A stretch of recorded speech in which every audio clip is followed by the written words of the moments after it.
ना कि उसको पानी सर से ऊपर हो चुका है हम लोगों का कि अब हमारे हमारे नेता को ही एनडीए से ही बाहर करने की बात करें। उनके कहने से, लोगों में इस तरह से बातें फैलाने से उनको कुछ हासिल होने वाला है नहीं। देखिए, मैं ये भी बताऊंगी आपको, तेलंगाना में भी लगभग 4.5 लाख वोटर्स हैं जो डिलीट हुए थे, और हैदराबाद में भी हैं जो वोटर्स हैं लगभग लगभग 3-3.5 लाख वोटर्स हैं वो डिलीट हुए थे। तो क्या हम लोग एनडीए के लोगों ने तो इस तरह की चीजें, बवाल हम लोग नहीं काटे थे? देखिए, माई बहन योजना की बात तो कर रहे हैं, 2500 रुपए सरकार बिल्कुल कर रहे हैं 2500 रुपए। तो मैं एक चीज याद दिलाना चाहूंगी कि उनका दौर भी तो रहा था ना, तो उस समय माई बहन योजना बनाने का उनको समझ में नहीं आया था। 27 वर्षों का विश्वास, 17,000 से अधिक डॉक्टर्स एवं engineers, gold Nations leading institute. नमस्कार, आप देख रहे हैं न्यूज फॉर नेशन। मैं रंजीत कुमार। लोजपा रामविलास पासवान की प्रवक्ता मेरे साथ सोनम पासवान जी हैं। आपको लगातार कहा जाए कि जो जिस प्रकार से राहुल गांधी और तेजस्वी यादव बिहार में एसआईआर के लेकर 60 लाख लोगों को कहा गया कि 60 लाख लोगों को नाम काट दिया गया, कैसे देखती हैं आप इसमें सरकार में, केंद्र की सरकार में आपकी नेता है? सर्वप्रथम आप और आपके चैनल का बहुत बहुत स्वागत करती हूँ मैं। बताना चाहूँगी 60 लाख नहीं, 65 लाख लगभग लोगों का नाम है जो वोटर लिस्ट से कटा है। उसमें देखिए 7 लाख जो लोग हैं वो 7 लाख लोग हैं जो डुप्लीकेट हैं, और जो आपके 22 लाख हैं वो मृत हैं, और लगभग 35 लाख हैं जो प्रवासी हैं। तो ऐसे लोगों का ही नाम है जो वोटर लिस्ट से हटा है। तो इसमें तो कोई कहीं दुविधा नहीं होनी चाहिए, और मुझे नहीं लगता है कि ये कोई विवाद करने का विषय है जी। मगर तेजस्वी जी और राहुल गांधी दोनों बिहार में कह रहे हैं कि आप लोग का नाम काट दिया, वोट कहाँ से दीजिए। इसी को लेकर पूरा बिहार में कैंपेनिंग चल रहा है। आपके नेता कह रहे हैं कि कुछ लोग का नाम काटा गया है, मगर अगर चुनाव आयोग से मिलकर के अपने नाम को लोग कैसे चुनाव आयोग तक पहुंचे? देखिए, मैं ये भी बताऊंगी आपको, तेलंगाना में भी लगभग 4.5 लाख वोटर्स हैं जो डिलीट हुए थे, और हैदराबाद में भी हैं जो वोटर्स हैं लगभग लगभग 3-3.5 लाख वोटर्स हैं वो डिलीट हुए थे। तो क्या हम लोग एनडीए के लोगों ने तो इस तरह की चीजें, बवाल हम लोग नहीं काटे थे? वो जब बिहार में इस तरह की चीजें हो रही हैं, अच्छा बताइए कि मृत जो व्यक्ति है वो वोट देने आ सकता है क्या? नहीं आ सकते ना।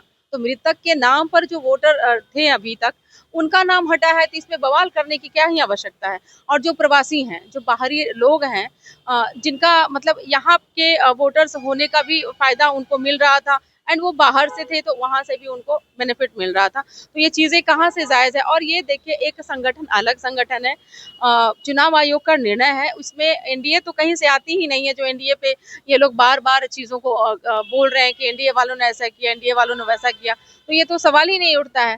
वो उनका चुनाव आयोग का निर्णय है, वो अपने काम को बहुत बखूबी तरीके से कर रहे हैं, तो उसमें कोई भी हस्तक्षेप करने की किसी भी पार्टी को ये हक नहीं बनता है। अब लगातार तेजस्वी यादव राहुल गांधी कह रहे हैं कि अगर हम चुनाव जीते तो झारखंड में माई बहन योजना के लोगों से लाभ मिल रहा है, बिहार में भी माई बहन योजना लागू करेंगे।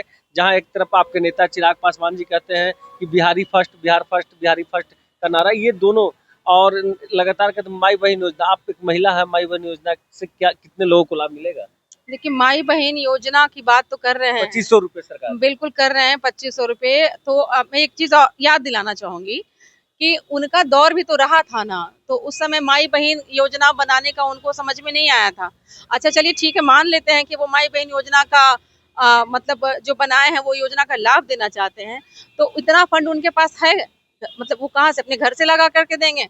अभी मान के चलिए, यहाँ की महिलाओं की जो जनसंख्या है वो 6 करोड़ लगभग आती है।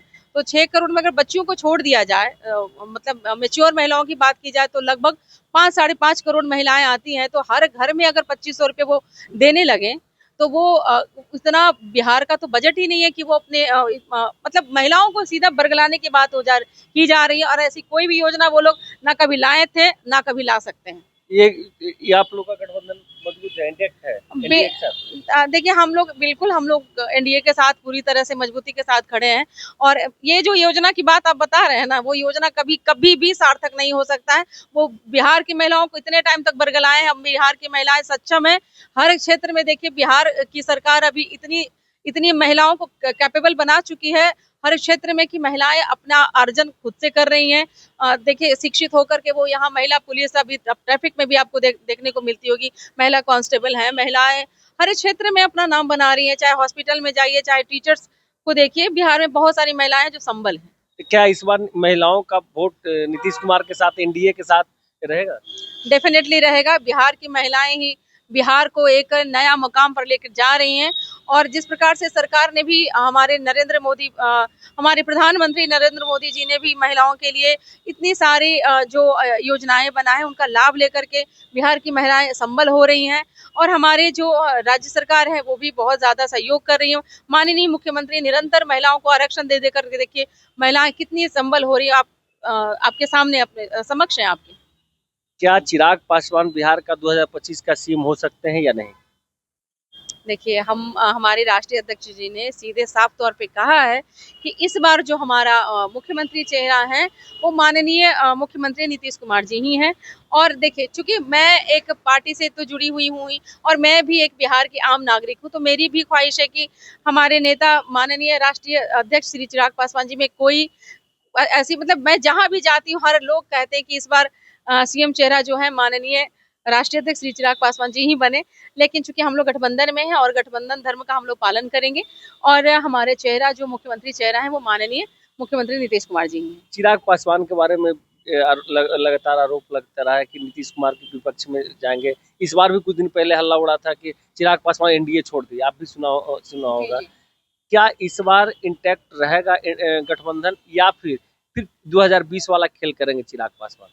बिल्कुल नहीं। हमारे राष्ट्रीय अध्यक्ष जी ने भी 15 अगस्त के कार्यक्रम के दिन जब हम लोग बैठे थे उस कार्यक्रम में जब शरीक हुए थे तो उन्होंने मंच से भी ये चीजें साफ क्लियर कही है। देखिए विपक्ष जो है ना, विपक्ष का काम ही है कि ऐसा कुछ बोलो ना कि लोगों में मतलब अब देखिए बोलते बोलते कहते हैं ना कि इतनी ज्यादा चीजें वो लोग उफान कर रहे हैं बोलते बोलते कि मतलब हम लोग कहें ना कि इसको पानी सर से ऊपर हो चुका है हम लोगों का कि अब हमारे नेता को ही एनडीए से ही बाहर करने की बात करें। उनके कहने से लोगों में इस तरह से बातें फैलाने से उनको कुछ हासिल होने वाला है नहीं और हम लोग एनडीए में पूरी मजबूती के साथ खड़े हैं और हमारी पूरी पार्टी एनडीए के मतलब मजबूत हिस्से में से सबसे एक हिस्सा है हम लोग।